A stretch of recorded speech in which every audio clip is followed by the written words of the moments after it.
Hey guys, it's Jason here. Welcome back to the channel and welcome to what is still a disaster, my hobby room. Today is awesome. We have the new Hobao Hyper TT 2.0. Now it's a 1/10 scale 4-wheel drive stadium truck. But before we get into the box, which I'm gonna be honest with you guys, it's empty because I was pretty excited when I first got it. So I've already broke open the box, already unboxed it.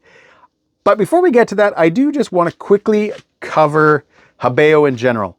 If you are new to the channel, you may not have seen these trucks running before. This big guy right here is my longest running, longest owned truck of everything I have right now. It is the Hobao Hyper MT Plus 2. And just a quick story, guys, when I first discovered this truck, I was actually on eBay. I don't even remember what I was looking for. And I saw a picture of the roller version of this truck. So it had the clear body. You could see all the blue aluminum and all that kind of stuff. And I genuinely was like, what is this truck? Because it blew me away. It looked so good that I thought, I've got to look into this. Anyways, long story short, guys, I wrote the company and, asked if I could be, a creator for them. And after a little bit of time, they were like, yep. What can I say? From there, the rest is history. Now, I'm not going to go into a review, guys, about that truck because today is all about the Hyper TT 2.0. But again, I still just want to, guys, go over a couple other trucks. The MTX, that's kind of like the little brother to the Hyper MT Plus 2, but they did make improvements from that truck to this truck. And over here, I like to call my SST Princess Leia because she's such an amazing truck. This thing, guys, on 4S does what pretty much all my other trucks do on 6S. It loves 4S. It's quick. It's nimble. It's just an absolute blast out of the box. I know a lot of you, not to try to sound like I'm tooting my own horn here, but I know a lot of you from watching videos that I did of this truck picked up one yourselves. And the best thing is everybody who's bought it loves it. And people are still buying this truck. And this thing, I think the SST has been out since I don't know if it's 2017 or 2019, and it still, guys, crushes today. But like I mentioned, today is all about the Hyper TT 2.0.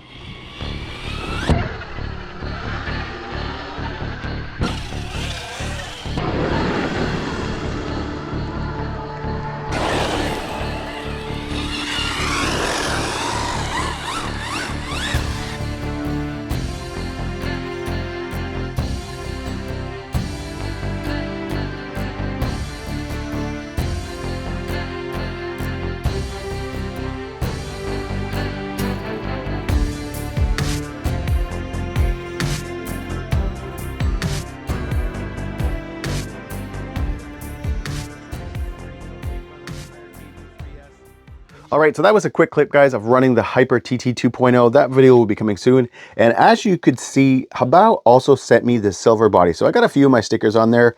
I left the blue one off for that run because I just wanted to keep the blue body looking new, keep it looking fresh for the purposes of the unboxing video, as well as the pictures at the end and all that good stuff. But now what I want to do is get into the specs of the new Hobao Hyper TT 2.0. Now, I want to start off first with the RTR aspect of the truck. You have a Hobby Wing 60 amp ESC, good for 2 to 3S, paired with a 3650 3900 kV motor. And I'm happy to say, guys, that with the included 13-tooth pinion, you have great low speed control. You can probably see, guys, at the end of that running clip, that's what I was doing. I was kind of just testing to see how it was going to behave at low speeds, because I've had trucks in the past where running 3S, running a higher 3S kind of kV setup, so something like the 3900 kV, you would get cogging. You would get that sputter for, let's say, the first 15 to 20% of the throttle. And that is not the case at all, guys, with this truck. It works great. The included steering servo is an 18 kilogram servo, and the truck comes with the usual Hobao transmitter. Overall, guys, this transmitter does a really, really good job. I like the fact that you can adjust your throttle and brake right on the transmitter. You have all your trims, and the spring tensions on both the trigger and the steering wheel, guys, feel really, really good. You have a nice foam surround here. So if you were picking this up, guys, and you are not somebody that buys aftermarket radios or anything like that, the included RTR radio, guys, works very well. Now, moving on to the truck, you have an aluminum chassis. It comes in, guys, about 2.5 millimeters. You have front and rear aluminum shock towers. All your hinge pin blocks, your A, B, C, and D block are all aluminum. You have your upper front block right here. You have a threaded aluminum collar for your servo saver. You have a really nicely machined Ackerman plate. You can see it right there. You can't get a really good look, but it's a really nice looking piece. And you also have not really a tower to tower brace. It's kind of more of like just a center brace. It ties in with this aluminum piece at the front, and then it connects just over the rear of the center differential. So it kind of ties in nicely that way. I don't think this thing is going to be taking any massive jumps or anything like that. So I don't think you're going to have to worry about, anything regarding the chassis or the chassis bending or anything like that. Now, when it comes to the shocks, guys, you have 12mm shocks. They are aluminum bored with aluminum caps. You do have these nice little covers here. That little screw right there. If you back that off, this cover will come off. Just kind of protects the upper part of your shock for impacts and all that stuff.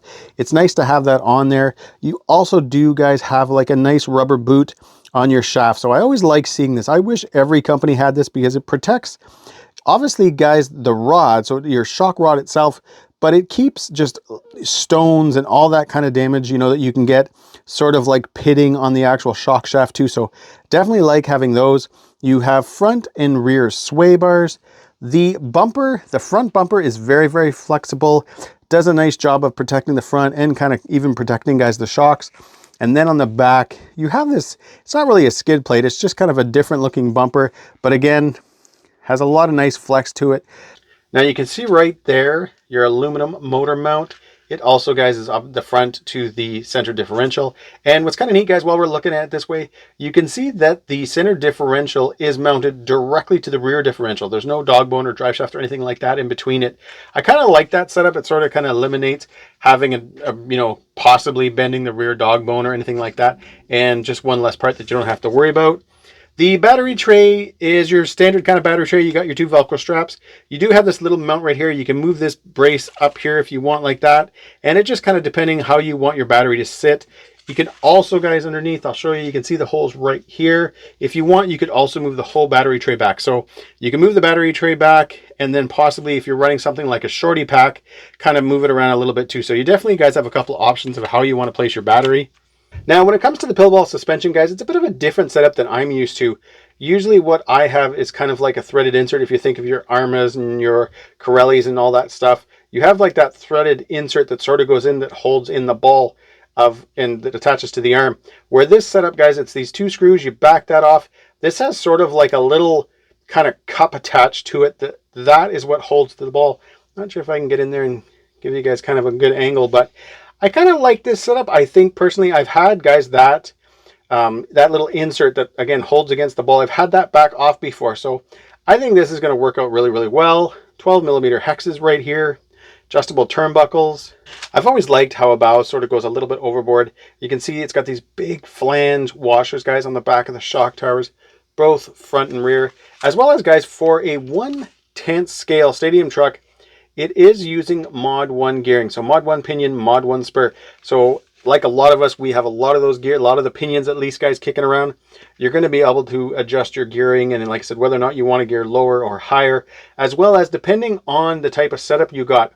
If you bought the roller, depending on the size of the motor, whether it's a 31, 35, whatever, it's going to be easy to pair up pinions to the truck.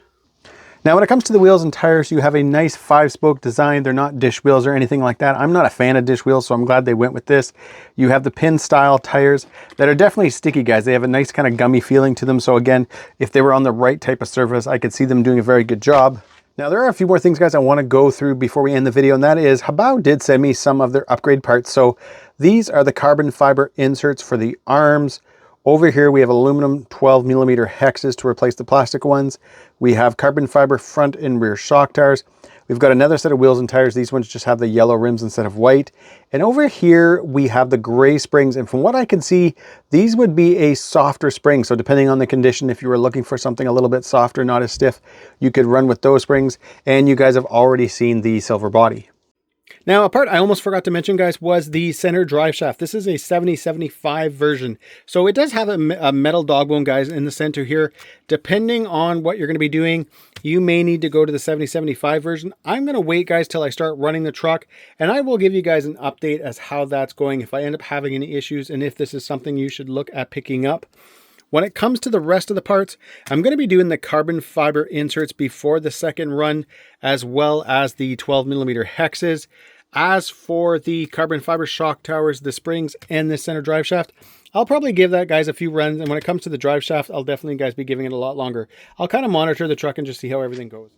All right, guys, that is it for my unboxing of the Hyper TT 2.0. Stay tuned. The running video, guys, should be up soon. I did take, like you saw at the beginning of the video, guys, a few clips from that just to show you the truck generally running, as well as, like I mentioned, I wanted to get out with the truck first and give it a run before we did the unboxing, just because this is a new platform for me. I'm not up on the 10 scale stadium trucks. I actually haven't driven anything, guys, since like an HBI RS4 MT, probably 25 years ago. So again, I just wanted to get out, run the truck, see how it behaved.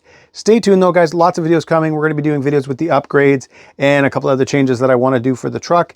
Huge thanks to Hobao, as always, for sending me out this truck. I always look forward to their cars arriving at my house. But guys, that's it, that's all. And as always, if you enjoyed this video, give me a big thumbs up, please subscribe, and enjoy the pics.